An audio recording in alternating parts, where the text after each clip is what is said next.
ಎಂತ ಗೊತ್ತುಂಟಾ, ನಾನು ಸುಮಾರು 2 ತಿಂಗಳ ಹಿಂದೆ ಒಂದು ವಿಡಿಯೋ ಮಾಡಿದ್ದೆ. ಅಂದರೆ ಮಂಗಳೂರಿನಲ್ಲಿ ಜನ ಕನ್ನಡ ಮಾತಾಡುತ್ತಿಲ್ವಾ, ಅದರ ಸತ್ಯಾಂಶ ಏನು ಎಂಬ ಒಂದು ಟಾಪಿಕ್ನ ಮೇಲೆ. ಅದನ್ನು ಸುಮಾರು 10,000ಕ್ಕಿಂತಲೂ ಹೆಚ್ಚಿನ ಜನರು ವೀಕ್ಷಿಸಿದ್ದಾರೆ ಹಾಗೂ ಸುಮಾರು 290 ಕಮೆಂಟ್ಸ್ಗಳು ಬಂದಿವೆ. ಸುಮಾರು ಜನರು ನನ್ನ ಪ್ರಯತ್ನವನ್ನು ಅಪ್ರಿಷಿಯೇಟ್ ಮಾಡಿದ್ದಾರೆ, ಆದರೆ ಕೆಲವರು ಅದರಲ್ಲಿ ನೆಗೆಟಿವ್ ಕಮೆಂಟ್ಸ್ ಮಾಡಿದ್ದಾರೆ.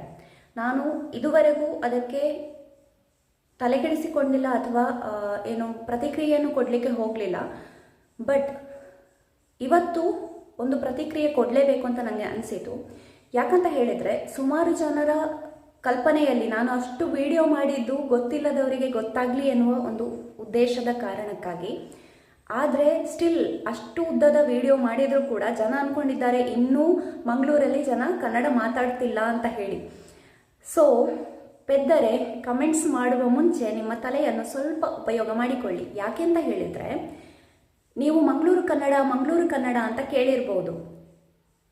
ಮಂಗಳೂರಿನಲ್ಲಿ ಜನ ಕನ್ನಡ ಮಾತಾಡದೇ ಇರ್ತಿದ್ರೆ ಆ ಮಂಗಳೂರು ಕನ್ನಡ ಎಂಬ ಒಂದು ಡಯಲೆಕ್ಟ್ ಹುಟ್ಟಿಕೊಳ್ತಾನೆ ಇರಲಿಲ್ಲ, ಅಥವಾ ಅಂಥ ಒಂದು ಕಾನ್ಸೆಪ್ಟೇ ಇರ್ತಿರ್ಲಿಲ್ಲ.